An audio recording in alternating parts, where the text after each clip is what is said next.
Fahatapanjiro mila manazava ny fanjakana kanefa mila maharitra kely amin'ny fanarenana ny vahoaka. Mpandraraha malagasy tsy ampy ny tohana amin'ny lafiny maro ka tsy afaka mamokatra sy miasa.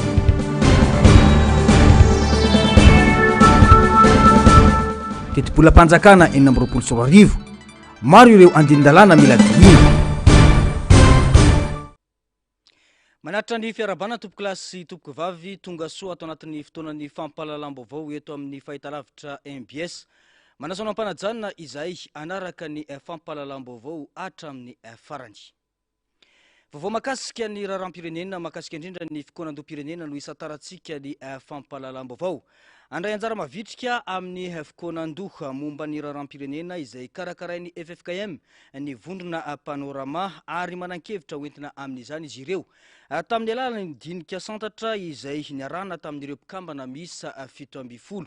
Ankoatran'ny fanarenana sy ny fanovana izay takin'izy ireo ihany koa ny fanadiovana ny tokotanim-pifidianana izay tsy azo ialana hoy ny faneho-kevitra. Mbola tsy mipetraka ihany koa ny sata matetezamita an'izao fitondrana izao ka isan'ny tsy maintsy hodiniana mandritra ny fikonan-doha izany raha ny fanamafisana hatrany. Tato-baovao ny Ando Miaratina eo amin'ny sary sindatsariny Mathieu Prince. Tsy ny omana hitantana sy tondra firenena ny mpitondra teto Madagasikara raha ny zava-nisy fa nipoitra tamin'ny hetsika politika hoy ny vondrona panorama. Antony iray lehibe tsy maintsy andiniana rafitra irisoana amin'ny fifidianana madio sy mangarahara ary ekeny rehetra amin'ny alalan'ny fitoeran-doham-pirenena. Manana hevitra roso amin'izany ny vondrona panorama raha ny fanamafisana. Nisy raha teo ny dinika santatra nataon'ireo antoko sy fikambanana politika 70 mivondrona ao aminy ho fanomanana izany sy ny fivononana amin'ny fanovana rafitra eto amin'ny firenena. Ny azy dia mikasika ny lala-pifidianana. Izay zany ny panorama manokana aloha hoe ninona ady miseho eto amin'ny firenena, ninona fanolalana eto dia tsy maintsy ny farany fifidianana fa fifidianana voadio tokotany madio. Ny panorama aloha zany dia mametraka izay hoe ny fanjakana tokana izay hotron'ny faritra Masomandidy. Zany hoe mametraka ny atao hoe tena décentralisation mihitsy. Izahay zany ny amin'ny firenena fa tsaritsarina décentralisation na centralisme démocratique no atao eto. Tsy ekena intsony zany. Kion-dalana goavana eto amin'ny firenena fikonan-doham-pirenena. Ijerena sy andiniana ireo rafim-panjakana mety sy tokony apetraka eto Madagasikara hoy ny fanamafisana. Mba tsy saritsarina fikonan-doham-pirenena no atao amin'ity zavatra ity satria efa anteny izy ity efa zavatra mety hovidin'ny firenena lafo raha sanatsika tsy voalamitsika amin'izao. Dia eo anatrehan'izay zany dia hoe mba atao arak'izay drafitra sy zavatra tena manaraka ny norma hoe ny fenitra tena tokony fikonan-doham-pirenena azy zany io fikonan-doham-pirenena izay atao izao io. Anao anty concertation nationale itsika mba hijerevantsika ny tena rafitra fitondram-panjakana tokony hipetraka sy hitondrana an'ity firenena ity mialohan'ny anatanterahitsika ny fametrahana ny repoblika fahadimy ve raha ohatra ka mivoany amin'ny fahadimitsika sa mety misy zavatra fanitsitsina vitsivitsy fotsiny ny atao anatin'ireo lampany ireny fijerinay azy nefa dia tena ohatran'ny mitady isy zavatra votoatin-kevitra lehibe mety ho vokitikitiky ao anatin'ny zavatra io dia hoe ao anatin'ilay concertation zany tsika mamaha izay olana rehetrarehetra zay dia hipetraka ny baibolim-pifidianana sy ny rafitra sy ny lalana izay mety tena hombany ny firenena ao anatiny. Ankoatra ny fanarenana sy fanovana takin'izy ireo ny fanadiovana ny tokotanim-pifidianana izay tsy azo ialana. Mbola tsy mipetraka ihany koa ny sata matetezamety izao fitondrana izao ka isan'ny tsy maintsy hodiniana mandritra ny fikonan-doham-pirenena ahitana ny hevitry ny maro fa tsy anombitsy ihany. Metraka n'ilay hoe sata mifeny tetezamita amin'izao izay tsisy fotony mihitsy moa zany raha ny filaza azy ny tetezamita ankehitriny tsisy fotony iaingaina, tsisy fototra handehanana dia izay zany miezaka ny ametraka an'izay sata mifeny tetezamita izay. Sosokevitra ny anay raha lany ny be sy ny maro dia izay no ampiarina misy ny tokony madelana ho tentenina dia ekenay amitsitsikoa izany. Izay zany no tena ampy ny anaovanay an'ity fikonan-doham-pirenena. Ny fikonan-doha eritreretinay fa ho atao dia fikonan-doham-pirenena ny vahoaka sy ny antoko politika no miandraikitra azy fa tsy ilay mpitondra fanjakana izay tsy nanao politika ka tonga eo amin'ny toerana zay aloha faharoa manarakaraka an'izany ny olona mitantana ny fitoanantom-pirenena dia tsy mamoaka fehi-kevitra fa ny mpizaika rehetrarehetra no mamoaka ny fehi-kevitra tapaka eo fa tsy ohatry ny teo aloha hoe izy no manana ny résumeny any dia rehefa tonga ny farany dia iny no avoaka sy vaky andray anjara mavitrika amin'ny fitoanando momba ny raharam-pirenena karakarainy FFKM ny vondrona panorama ary manan-kevitra entina amin'izany tamin'ny alalan'ny dinika santatra ny arana tamin'ireo mpikambana ao aminy santatra fotsiny natao fa mbola itony fitoanando amola volana ny fehi-kevitra avoaka amin'ny fitoanandoam-pirenena atao eto Madagasikara io ary aroso mandritra izany hevitra tamin'ny dinika santatra natao ny vondrona panorama. Fa anisan'ireo niteraka adihevitra sy faneho-kevitra teto amintsika ny mahakasika ny fihetsika izay nataon'ny filoha frantsay momba ny fiaraha-miasan'ny Frantsa sy Madagasikara nandritra ny fitsidiana ofisialy nataony tatsy amin'ny nosy Maurice. Tamin'izany no nilazany fa anampy an'i Madagasikara amin'izao tetezamita izao i la Frantsa. Fihetsika izay tsy tonga ho azy hoy ny faneho-kevitra ka tokony hamailo ny mpitondra. Nanamafy kosa teo anatrehan'izany ny mpanaraka raharam-pirenena fa azo atao tsara ny miara-miasa amin'ireo firenena rehetra saingy tokony hitondra tombony ho an'ny Madagasikara izany. Tsy vitany amin'izao anefa izany fa mitaky fahaizana manao ny mpitondra indrindra eo amin'ny resaka diplomasia sy ny fahaizana mandresy lahatra. Ando Miaratina sy Mathieu Prince Etrany no mitatitra ny antsiplian'izay. Anampy sy anomet antsoroka ny Madagasikara la Frantsa mandritra ny tetezamita amin'izay zavatra ilaina maika toy ny lafiny ekonomia ny ady amin'ny kolokolo sy ny fanangorana karena tsy amin'ny ara-dalàna ho ny filoha Emmanuel Macron tatsy Maurice. Afaka manampy any Madagasikara avokoa ny firenena rehetra rehefa mahafantatra ny tena politika tiana petraka eto isika hoy Rakoto Sondani. Fotoana izao amitrahana sy adina ny fiandrianam-pirenena hoy ny fanazavana. Ny tsy fahaizana natao hoe fifandraisana iraisam-pirenena no tena olana eto Madagasikara hoy ny nambarany. Tsy misy ny fahaizana mandresy lahatra ny eo amin'ny sehatra iraisam-pirenena sy ny firenena vahiny maro mitady tombotsoa amin'ny Madagasikara ka tsy ahafahana mamadika ireo zavatra rehetra lazain'izy ireo ho tombotsoa ny firenena. Fa ny tsy fahaizantsika an'le tena atao hoe relation internationale angambany no tsy haitsika mametraka ny tombony amin'ny firenena souveraintsika zany hoe mahafirenenantsika zany tsy haitsika manao ny négociation tsaroa fa natamin'ny rehefa niala ny fanjanahan-tanytsika dia nisy ny accord de coopération mipetraka dao anisan'ny accord natanjaka nataon'ny fitondram-panjakana tany amin'ny deuxième république angambany iny fialantsika tao amin'ny zone franc iny dia natonga atsika nanana ny ariary resaka négociation reny zany hoe tsika zany raha vitatsika tsara foana hoe mahafantatra amin'ny Madagasikara hoe inona ny zavatra tiany Madagasikara le inona ny politika économique zany na ny politika rehetrarehetra dia tadidio fa ny frantsay anisany afaka manampy atsika. Tsy manana ny politika enti mampiasa ireo firenena ireo hivadika tombony ho azy sy ny ponina ho amin'ny Madagasikara ho ny fanazavana. Azo atao tsara ny mampanakarena ny firenena amin'ny alalan'ny fahaizana mandresy lahatra hoy ny fanamafisana raha tena ao anatin'ny fitondram-panjakana izany fa tsy antehitra lava amin'ny famatsim-bola. Olona tsy manana ny tokony tonga amin'le fitondram-panjakana dia ny zavatra amin'izay ny opportuniste zany ny mpanana ohatra manodidina anazy dia tsy ho tafavoaka foana le firenena dia eto ihany tsika afaka fitotoana mbola ho hitantsika fa dia iveriny eny amin'ny 13 mai tsika mianakavy ka amiko tsy ny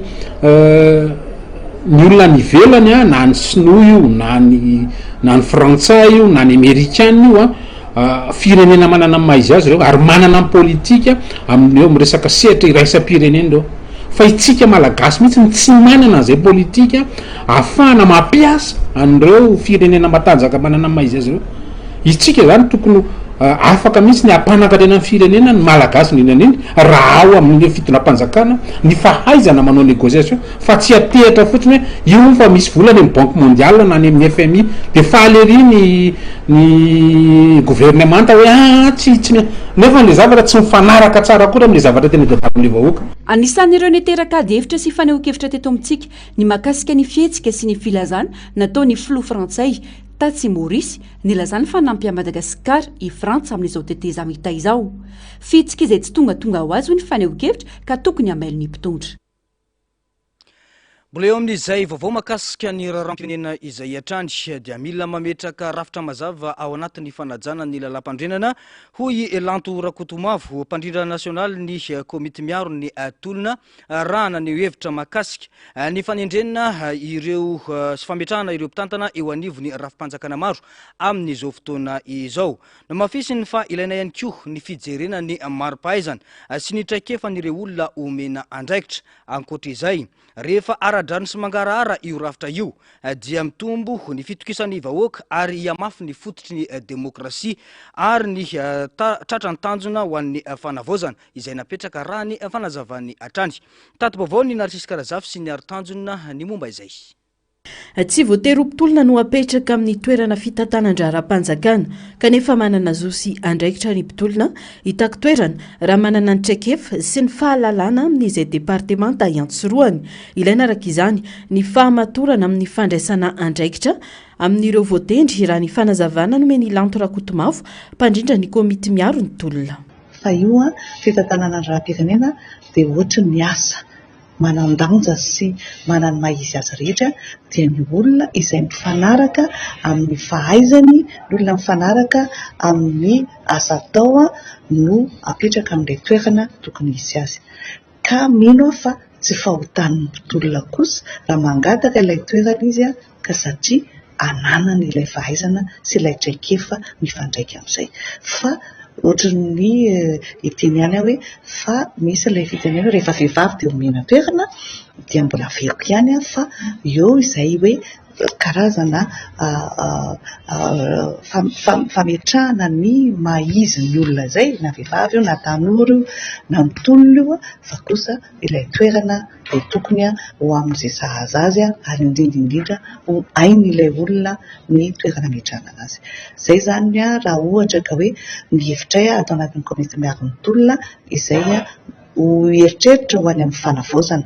Ankoatra izay banga ny toeran'ny lehiben'ny faritra ka vinavinaina ny isian'ny fanendrena rehefa feno sy maro toerana tsara ny rafitry ny fanavozana ny repoblika avao ho tanterahana ny fifidianana ho amin'izany hoy ny fanazavana. Tokony tsy ho mpanao politika ireo mpiasa-panjakana hoy ny fanamariana. Isan'ireo masotsivana napetraka amin'ireo lehiben'ny faritra moa ny fananany diplôma maîtrise sy ny traikefa 5 taona raha kely indrindra ary ny fananana fitsi-pitondran-tena ara-moraly sy etika tsy misy kianina. Raha ny tokony ho izy ary ao anatin'ny lojika ny fitantanan-draram-pirenena dia ireo olona ohatra zany hoe ny administrateur civil, ny mpitsabo, mpampianatra, raha ny tokony ho izy dia tokony manao ny asany izay nanendrena azy eo amin'izay asany izay. Fa noho ny amin'ny matsizy azy ny zavatra sy ny politika nataontsika teo aloha dia lasa misarangotra sy mifandrangotra ao anatin'ny politika izay misy ny atao politika politisianina ireo mpiasa-panjakana.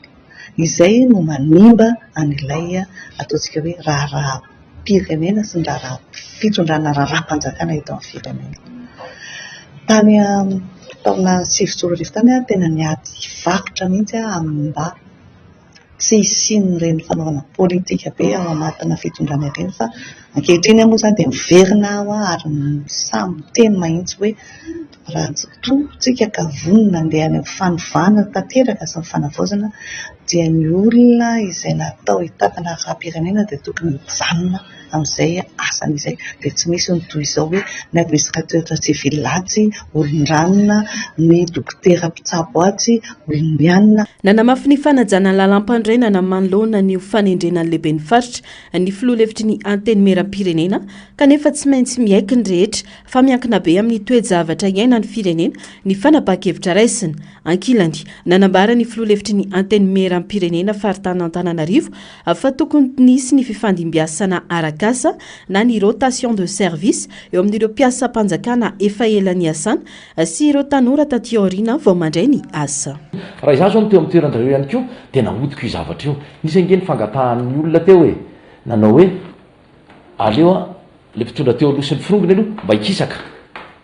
Dia mba misy ihany koa ireo na vao nivoaka nefa manana traikefa izay tsy mbola nandray andraikitra teo aloha nefa tsy mbola nahitana tsy dia teny hoe nahitana tsiny loatra tao amin'ny tantara rehefa nataony fanadiadiana mombamomba azy resaka moralité sy ny fanadiadiana teny anivon'ny fiarahamonina na teny anivon'ny toeram-piasany de reny olona reny marina za koa mametra-panontany any mbola mitodika amin'andriamato ministry ny aty-tany ihany naninona ny misy marina ny olona de ohatrany hoe ny avetsy a de mbola nitendrena tatsy nefa misy iro hafa efa niantona izay efa samy nivoaka tany amin'ny enamina samy manana le fahaiza manao manino reny olona reny tsy mba nomena ndraiky tsara ho chef district fa le efa teo ihany no navadibady sy nakizakiza ary tsy mahagaga mihitsy raha toka manome rariny any a ny solombavam-bahoaka fa amin'ny mampanao gazety azy no hitenenany fa mety tsy amin'ny mahasolombavam-bahoaka hoe manohana ny fitondrana tsy fiarovaka ny député fidèle Razarapiera akory fa mety raha olona nanana tantara kosa tokony mba mandinika any le fitondram-panjakana ny amin'ny safidianany olona zay ho tendrena hoe olona efa somary tsy hoe vororoy akory fa efa namofopofona zavatra fafa any tany amin'ny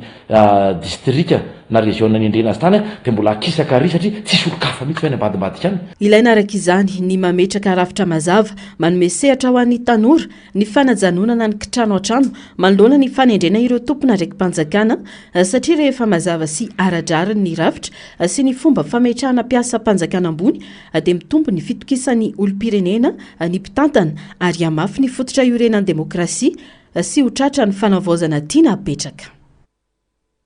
Vao makasika ny teti-bolam-panjakana kosa indray dia maro ny andinin-dalàna tokony hodiniana sy asipantsina ao anatin'ny volavola'ny teti-bolam-panjakana ho an'ny taona 2024 na ny PLFI hoy ny solombavam-bahoaka ny Kialamavony. Androany no fotoana nandiniana ireo solombavam-bahoaka io volavolan-dalàna io. Tonga teny amin'ny lapany Tsimbazaza ihany koa ireo mpiasan'ny fahasalamana nanamafy ny fangatahana ampiakarana ny teti-bola ho an'ny sehatra izay iandreketana izy ireo. Narcisy Karazafy sy ny Artanjona Atrangy no mitatitra ny antsipriany izay. Androany tamin'ny 7 ora maraina ny fotoana tokony nanatanterahana ny fandiniana ny volavolan'ny teti-bolam-panjakana ho an'ny taona 2024 tetin'ivy anteny meram-pirenena tamin'ny 1:10 ora nefa avo nanomboka ny fivoriana izay tokony niarahana tamin'ny ministeran'ny toe-karena sy ny fitantanam-bola.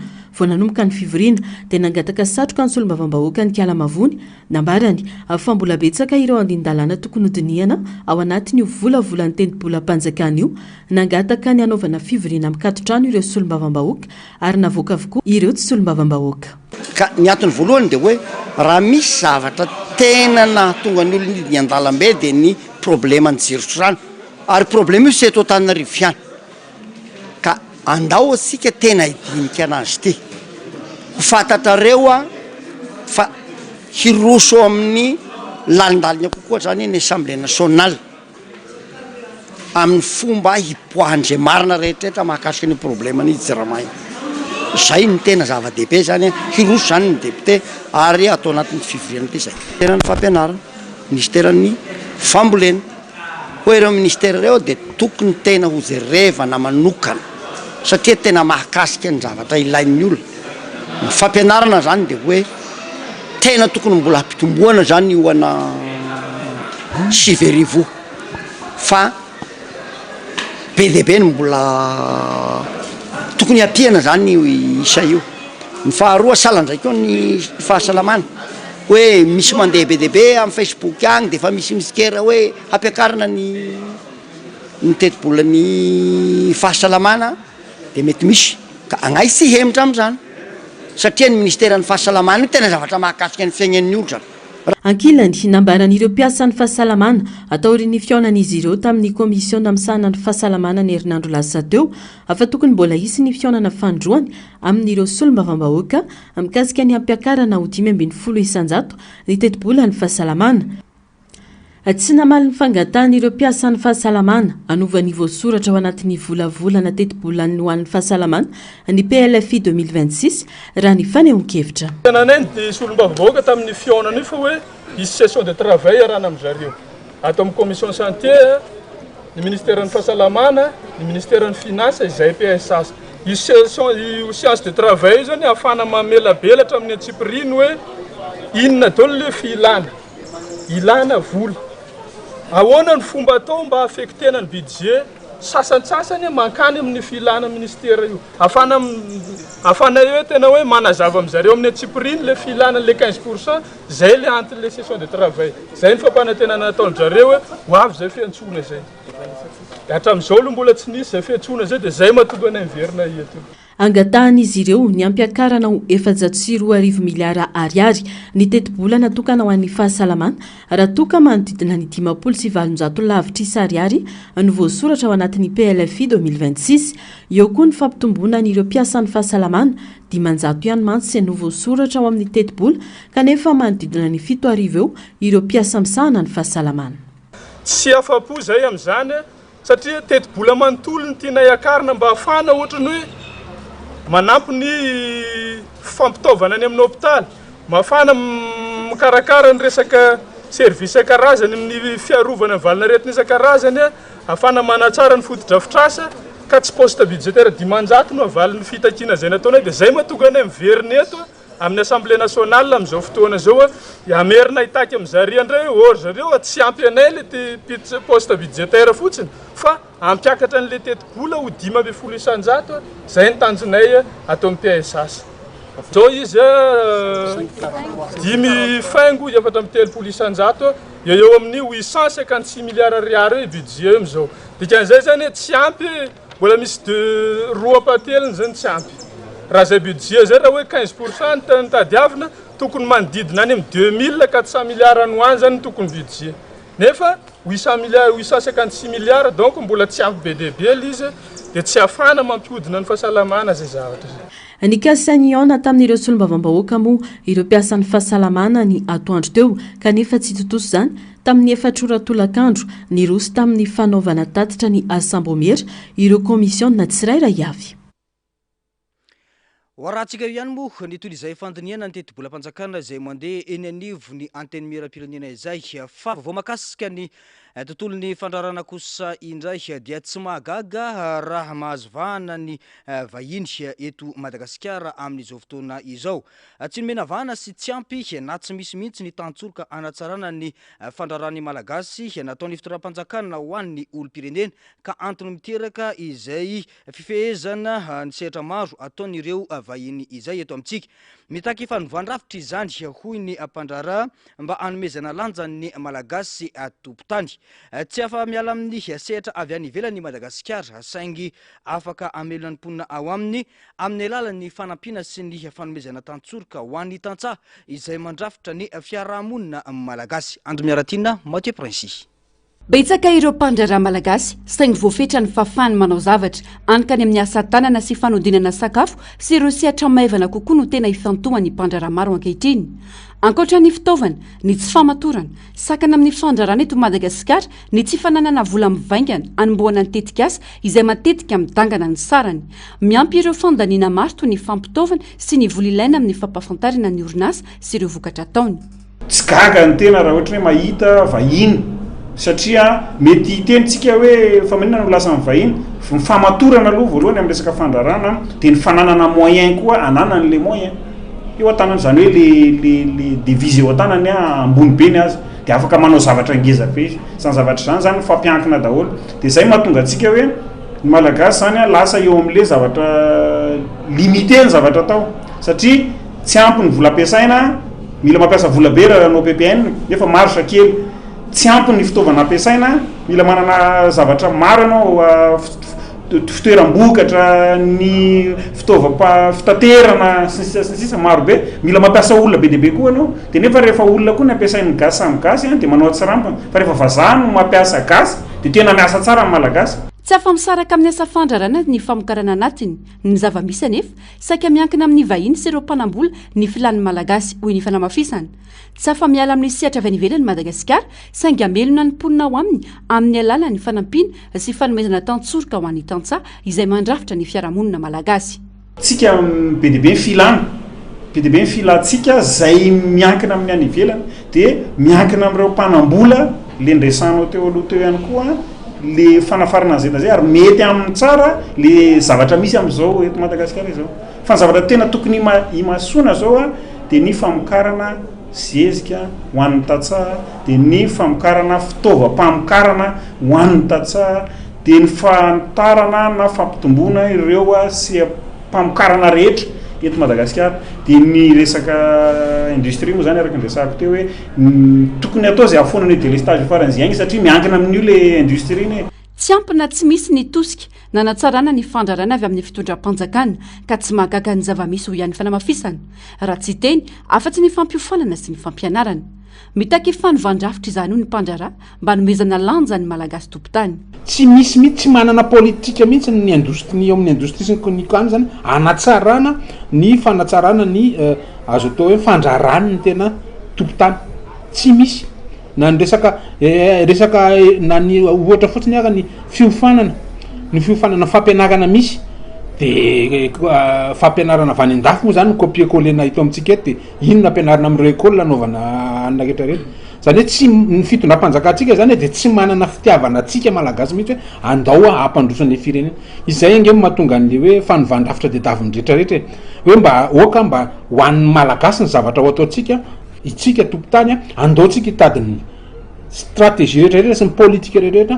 amezana asina an'izay mba hampanakarena vahoaka tsirairay avy satria afaka manan-karena tsara ny Madagasikara azo atao tsara ho ny faneho-kevitra ny mampiroborobo ny fandrarana anatiny raha mipetraka mazava ny tantsoro takin'ny zava-misy indrindra ny asa fandrarana eto Madagasikara iny vaovao iny no hiampitantsika tanteraka ao anatin'ny tontolony angovo eto Madagasikara matetika ary maharitra ny fahatapahan-jiro sy ny rano amin'ireo faritra maro eto andrenivohitra amin'izao fotoana izao mila manome fanazavana maro pototra ny mpitondra fanjakana manoloana izany hoy ny solom-bavambahoaka fetra lalambozafon'olona mila maharitra ihany koa anefa ny vahoaka satria tafiditra tanteraka ao anatin'ny fanarenana ity orinasa ity ny fitondra fanjakana amin'izao fotoana izao miverina amin'ny tanjany ny fahatapahan-jiro sy ny rano ka takina ny anaovana antsoavo maika mba anarenana aingana ity sehatra ity mba tsy apakatra intsony ny atezera-mbahoaka ho iatrany ny faneho-kevitra narisiskarazafy sy ny arotanjona no mitondra ny antsipriam-baovao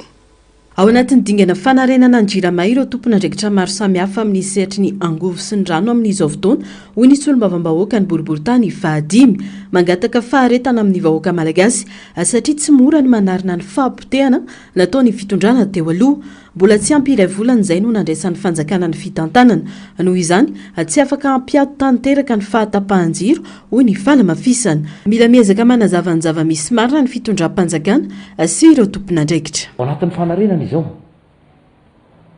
tokony hiezaka voalohany indrindra aloha ny mpitondra manazava hoe inona ny olana jirama io na amin'ny resaka famatsian-drano na famatsiana herinaratra io na mpiongana ny fitondrana teo aloha tokony ezaka hanazava ny mpitondra ny amin'le hoe tsy vita ao anatin'ny 2 volana na 4 volana na 5 volana io fa amin'ny akapobeany io raha ny fampiresahana natao tamin'iren'le teknisiany no nivony jirama reny sy mahay tsara n'io asy io te manodididina ny 2 taona tsy hoe manakivy akory raha miteny an'izay sasany nge 9 taona teo tsy nisy nininona teo tsisy nininona niova mihitsy ka mba mahareta kely raha vahoaka malagasy 2 taona farafakely no iaho teo niny kosa rehefa tsy mahavita ao anatin'ny 2 taona ireo dia tompona andraikitra tanteraka ny am'izay le zavatra hitranga eo fa tsy ao anatin'ny 2 volana kosa ary fotoana tahaka izao tsy tena hoe na fitakiana fanovana raha fomba fitantanana tsy maintsy mba mandinika ihany kosa sika hoe manahoana ny operatanana manao ny inona ny dega inona ny fahavoazana napetraky ny teo aloha nandritra zay 9 fotoana araky niteneniko teo zay ka dia miantso atsika rehetra zay moa le fihetsony hoe tsy hotony fa mba hicomprendre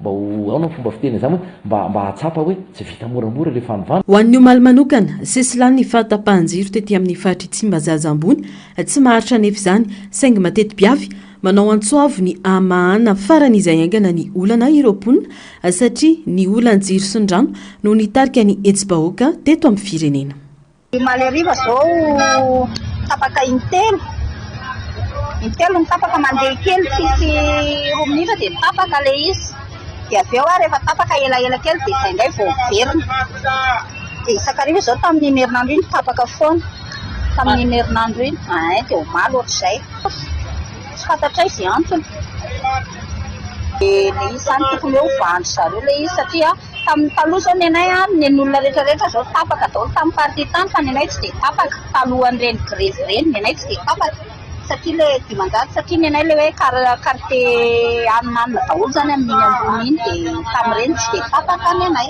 dia zao zao ny anay lasa ohatrany hoe tapaka foana indray vonina hiaritra ny fahatapahan'ny mponina sasany raha toka izay no hitondra fanatsarana amin'ny tolotra omeny jirama hoy ny fanehoan-kevitra tsy mba zao taloha izy tsy tapaka matetika amin'ity faritra any ity fa tato ato izao tapaka kely rehefa maraina izy tsy maharitra fa eo amin'ny 10 minitra maximum tapaka amin'ny faritra anay ity.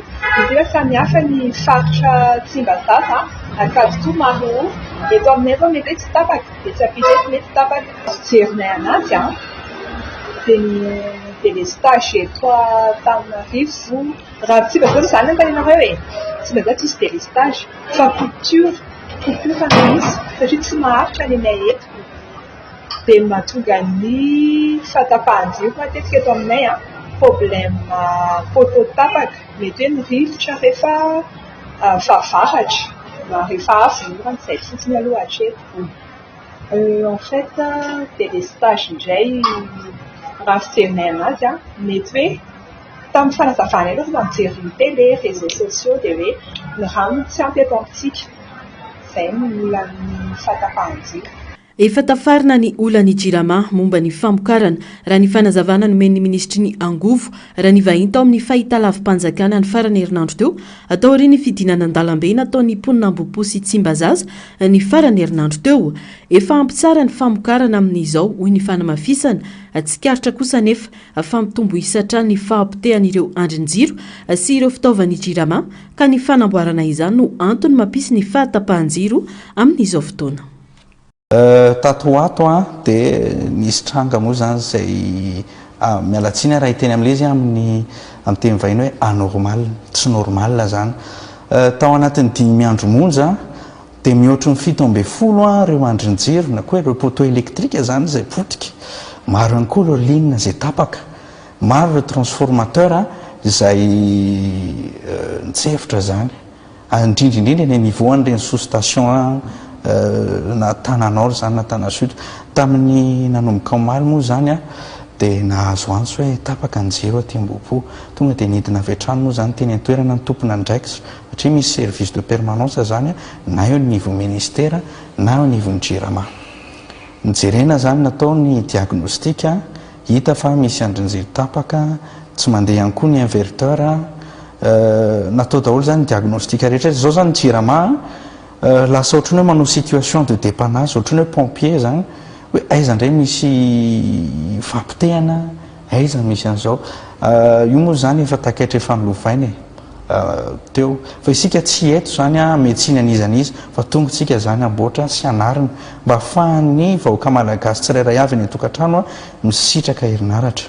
Tsara ny manamarika fahayankina ny fotom-piveloman'ny malagasy maro ny sehatry ny Angovo ilaina araka izany famahana farany izay angana io olana io tsy iverenan'ny fidinana an-dalambe nisy roa volana laza zay. No mafisy ny ministra afatafiditra tanteraka ao anatin'ny situation de dépannage maika ny Jirama amin'izao fotoana andrasana araka izany ny fivoarana ity olana ity izay mampikaikaiky any maro. Lafomba afatanteraka kosa no lavina ny fangatahana fahafahana vonjomaika ho an'ny Irina Rakotomanga izay araka ny fanamafisana nataony mpisolo vava azy. Voalaza fa nanaraka ny fenitra takiny lalàna ny fangatahana saingy tsy nekeny fitsarana izany. Tsikatra hoy ny mpisolo vava fa misy lanjany kokoa ny ara-politika raha ampitahina amin'ny ara-dalàna. Mandalo tsy fahasalamana ny olona rovany amin'izao fotoana izao ka antony izao fangatahana fahafahana vonjomaika izao. Tato bavao eo amin'ny sarsindra-tsary ny tahiriny aina. Nilaza ny mpisolo vava fa mandalo tsy fahasalamana Irina Rakotomanga amin'izao fotoana izao. Voamarina fa tsy mitokana izy fa miara-mipetraka amin'ireo daholobe ao anaty efitrano ifampizarana. Manodidina ny iraika amin'ny 50 ny isan'ny voafonja iray efitra aminy araka ny tatitra azo. Nisy ny fangatahana fahafahana vonjomaika nataony mpisolo vava azy tetsy amin'ny fitsarana anosy saingy nolavin'ny fitsarana izany. Nanamafy ny mpisolo vava fa nifonjaina tsy aradrary ny Irina Rakotomanga noho ny fanenjehana azy tsy misy profo mazava. Tsikatra hoy ny fanamafisana fa miena any raharaha araka ny lalàna raha mitaha amin'ny fanenjehana ara-politika raha ny zavamisy hoy ny fanamafisana. Dia fahitanay azy moa zany izay fa tena mivoana tanteraka amin'ny hoe ma-juridika judiciaire azy ny raharaha fa lasa mibahana kokoa ny resaka politika, lasa fonjana tsy ara-drary ny olona rovanay.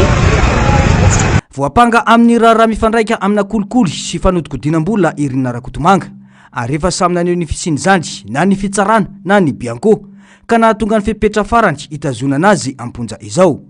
Miandry ny toy ny fitsarana ny fianakaviana sy ny mpiaro azy, indrindra manoloana ny fitarainan'izy ireo momba ny fahasalaman'ny rinaha sy ny fepetra iainany ao amponja. Andrasana ny toyny.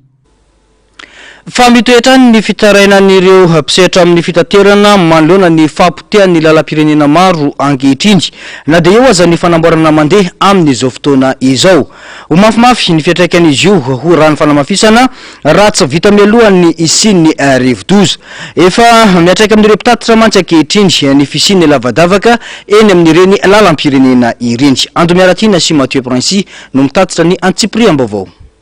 Mandeha amin'izao ny fanamboarana ireo ampandalana eny amin'ny lalam-pirenena toy ny mampitohy any Antananarivo sy Toamasina, na dia efa manomboka milatsaka aza ny orana. Ho sarotsarotra ary mety haritra ny famitana izany vokatry ny tsy fisiany fikojakojana sy ny fanamboarana nandritra ny taona maro. Na dia eo azy izany, mbola miteraka fahasimban'ny fiara izany, avela taraina izy ireo amin'ny fanoloana matetika ny kojakojan'ny fiara. Ankoatra ireo, tsy lazainy intsony ny tahotra amin'ny asandalo sy ny fitaintainana amin'ny mety fiotsan'ny lalana sy tetezana amin'ireo faritra andalovan'ny lalam-pirenena faefatra, faenina ary fafito.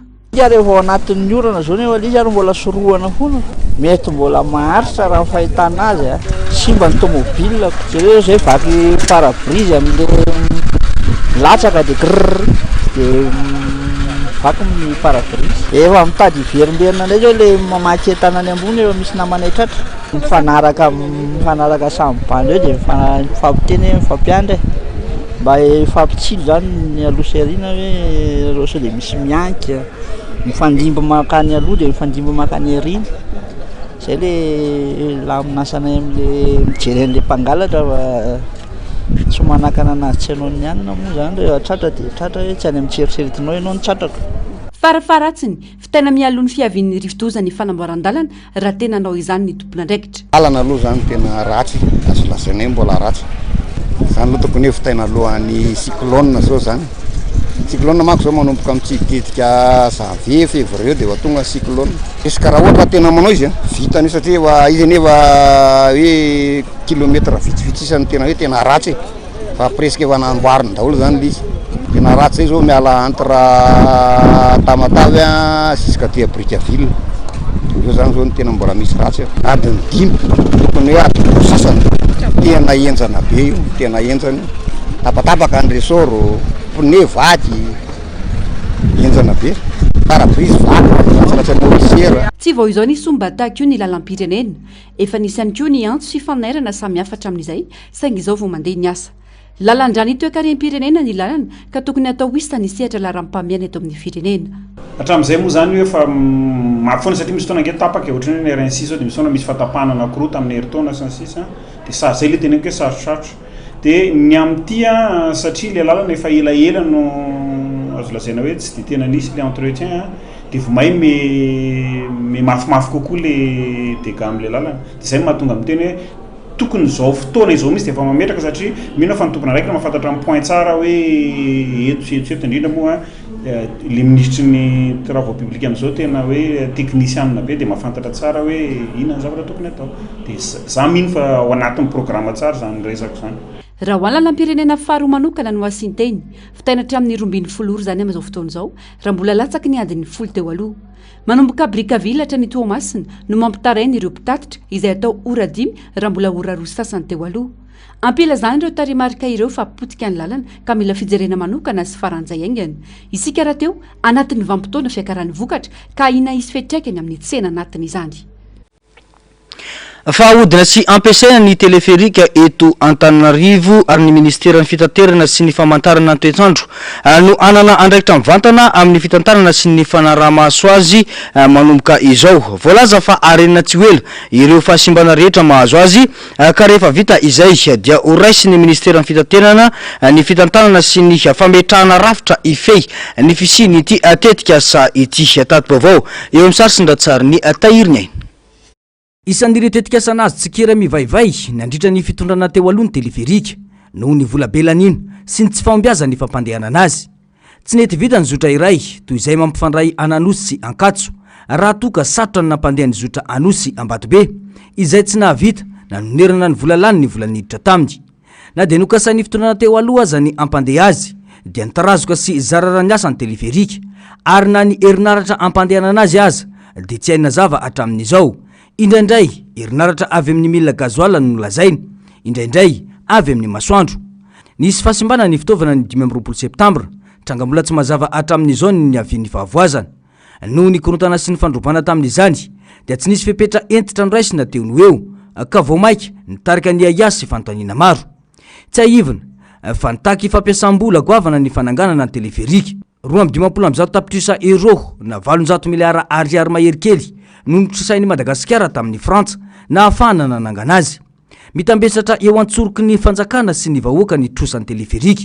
Ny any azo atao dia ny mampiasa sy mitrandraka azy arak'izay tratra, satria na inona ambara dia tsy maintsy ho fehezina sy alohan'ny firenena ny trosa be miavosa. Miseho ihany koa ny ezaky ny sasany anasongadina indray fa ilaina ihany ny zavatra nataony ny fitondrana teo aloha, saingy mampiseho ny tena zava-misy kosa ny fanapahan-kevitra ankehitriny. Tsy mifangaro amin'ny fiadidin'ny repoblika ny fitantanana ny teleferika, fa nomena nosahany ny ministera ny fitaterana. Fomba fiasa vaovao no misy, tsy ny fanehoana endrika ara-politika, fa ny fitadiavana vahaolana azo tsapaitanana mba tsy hiteraka fatiantoka mitohy amin'ny vahoaka manoloana ny trosa aterany na mpitondray ny mpitondra teo aloha. Ao anatin'ny toe-karena marefo sy trosa efa vesarany ny firenena, ny fitantanana mahomby sy mangarara ihany no azahoana mamadika ity tetikasa ity ho lasa fitaovana mahasoa tokoa ho an'ny toe-karem-pirenena sy ny firenena ary ny vahoaka malagasy. Tontolo ny fitaterana anabakabaka kosa indray dia tsy ho pakatofepakato fotsiny ihany Madagasikara fa maneho mazava sy entitra ny toerany eo anivon'ny Agence pour la sécurité de la navigation aérienne en Afrique et en Madagascar na ny ASECNA nandritra ny fivorinana nataon'ny komity ny ministera tany Dakar i Madagasikara. Ny ministry ny fitaterana sy ny toetrandro Crescent Raherson no nitarika ny délégation malagasy tany antoerana. Fivorinana trehany ireo asolotena ny firenena 20 izay mpikambana ao aminy. Tady vaovao eo amin'ny sary sindratsary ny Tahiry ny Ainatrany. Mazava ny vinana petraka dia nametraka ny filan'ny Madagasikara ho avafovoan'ny safidy stratégique izay mikendry ny anefena sy ananganana ary anarinana indray ny abakabaka afrikana amin'ny hoavy. Paikady hatrehana izany ny fanamafisana ireo atotan-kevitra telo lehibe itariana ny asany ASECNA mandritra ny folo taona hoavy. Eo ny drafitra stratégique ho an'ny folo taona hoavy, ny drafitra ho an'ny asa sy ny fampitaovana eo anelanelany taona 2024 sy ny taona 2024, ary ny rafitra arabola anohanana ny fanatanterahana ireo drafitra.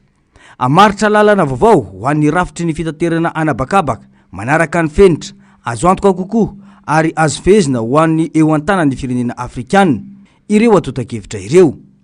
Nanentana ny délégation malagasy ampidirana kokoa ola ara-pahamiana nasionaly ao anatin'ireo fampiasam-bola hoavy, sady nanasongadina ny mazava-dehibe ny fizarana ara-drariny kokoa ny loharan-bola ao anatin'ny ASECNA. Nampatsiahivina fa ilaina ny fananganana rafitra arabola mirindra sy voalanjalanja manohana mitovy lenta ireo seranam-piaramanidina lehibe sy ireo foto-drafitrasa hita any amin'ny firenena sy ny nosy na manana abakabaka goavana izay fihezina. Maniry anana abakabaka azo antoka, mahomby ary mifanaraka tanteraka amin'ny tanjona fampandroana na eo amin'ny setry ny fizahantany na ny varotra na ny fifandraisana anatiny Madagasikara. Maniry ny andray anjara feno amin'ny fananganana lanitra afrikanina azo antoka kokoa ary teknika kokoa ary tena miatrika ho avy mendrika ho an'ny vahoaka sy ny fireneny.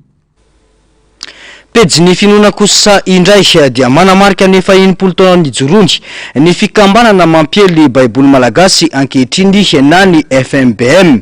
Nambara tao anatin'izany fa na dia eo aza ny olana sedrainy ny fikambanana mampiely baiboly dia tsy hijanona fa hitoy-atrandry ny fanapariana ny baiboly manerana any Madagasikara. Natsipriana izay tatery ny Narcisse Karazafy eo amin'ny sary sindratsary ny Tahiry ny Aina. Atelo volana rampitso 20 novambra no nisy ny fandrobana sy ny fandorana ny ivitoeran'ny fikambanana mampiely baiboly malagasy etsy Ampasapito nanjavona tanteraka ireo fitaovana ilaina amin'ny asa ary sy mba ho toto ny afo ireo baiboly ny sanda manodidina ny 100 tapitrisa ariary. Fotoana mangidy ho an'ny fikambanana mampiely baiboly ny 20 septambra ho ny filohan'ny filan-kevim-pitondrana eo anivon'ny fikambanana kanefa tsy nahasakana ny fikambanana mampiely baiboly tsy hanoho ny asany izany. Tena faly maneho zany fankalazana an'Andriamanitra zany ary ny soran'Andriamanitra koa dia ny hoe nasain'Andriamanitra ny orina teto amin'ity firenentsika ity ny fikambanana mampiely baiboly malagasy izay mikirakira sy mikarakara ny fampielezana ny soratra masina satria ilaina ny mandamina mandrindra araka ny teny soratra masina ny faiza miady ny faiza mandamina no entinareo miady mba hahafahany zany soratra masina zany voazara voaely voaparitaka any amin'ny malagasy maro. Ny tanjony fikambana mampely baiboly malagasy teny hoe Madagasikara eniky ny fahalalana ny Kristy amin'ny alalan'ny soratra masina. Zava-dehibe ry havana fa nandalo sedra mafy ny fikambanana mampely baiboly tao anatin'ny vanim-potoana fohy dia ny fahavoazana tamin'ny fandrobana sy ny fahamaizan'ny baiboly. Kanefa dia tsy makivy zany fa tsy vao izao isika no sedran'izany. Ilaina mandrakariva ny baiboly indrindra amin'ny asa fitorinan'ny filazantsara hoy Ramamy Arjery Rija Soloarlala tale vaovao eo anivon'ny fikambanana mampiely baiboly malagasy no mafisiny fa tsy hijanona ny fanapariana ny baiboly manerana ny nosy sy ny fanohizana ireo tetika san'ny fikambanana.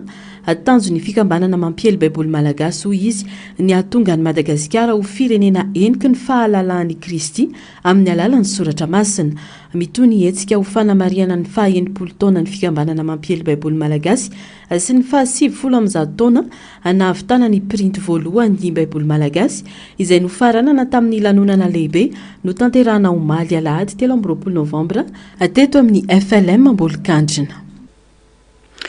Mpianatra sy mpampianatra misa 300 mahery avy amina sekoly katolika ao Nigeria no nisy nakankeriny raha ny vovoray manoloana izany dia manao antsoavo ho fanafahana ireo olana lainankerin'ny tany Nigeria sy Kamerona ireo i Papa Léon 14 no amafisy ny paparay masina ihany koa fa anomboka ny fitsidihana apostolika voalohany any ivelany ny tenany atoato raha ny fanazavana atrany. Tato Bovao makasika izany. Ora vitsimondana nanafian'ny vondrona amin'ny tapiadiana tsy fantatra anarana dia mpianatra sy mpampianatra 300 mahery no nalaina-keriny tao amin'ny sekoly katolika iray Nigeria. Tranga izay mbola manamarika ny tsy fahandriam-pahalemana ao amin'ny faritra. Nandritra ny Angelus, vavaka katolika ataon'ny kristianina, naneho fahoriana lalina ny Papa Léon 14, nilaza fa tokony ho raisina aingana sy ampahamatorana ny fepetra rehetra mba ahafahana hamonjy ireo gadra. Notsindriny iray masina fa tokony ho toerana azo antoka hatrany ny sekoly sy ny fiangonana. Teo anatrehan'ireo mpino maherin'ny aninalina tao amin'ny kianjan'i Saint-Pierre dia nankahery ireo fianakaviana trapasahiranana ny Papa. Ary nanambara fa hanomboka ny fitsidihana apostolika any Turkia izay ataony 17 novambra ny tenany. Ho fahatsiarovana ny faha-700 taona ny orenan'ny konsily, fivorimbe ataon'ny fiangonana katolika taon'ny CS Liban. Fa nifarana omaly tao Johannesburg Afrika Atsimo kosa ny fionana antampony ireo firenena matanjaka sy mandroso indrindra manerantany na ny G20 tontosany zany na dia tsy nanatrika izany aza i États-Unis ary niombokevitra ireo firenena lehibe ireo fa ilaina ny fiaraha-miasa n'ireo firenena samy matanjaka na ny multilateralisme ny Tsipri ambovao. Tokotany lehibe isian'ny fiaraha-miasa ara-toekarena eo amin'ireo firenena matanjaka sy ireo mandroso ara-toekarena ny G20 izay ahitana ny Argentine, Australie, Brésil, Canada, Chine, France, Allemagne, Inde, Indonésie, Italie, Japon, ny République Corée, Mexique, Russie, Afrika Atsimo, Turquie, Royaume-Uni, États-Unis, ny vondrona Européenne ary ny vondrona Afrikanina. Ny farany herinandro teo, ny asabotsy sy omaly alahady no niona tao Johannesburg ireo firenena ireo.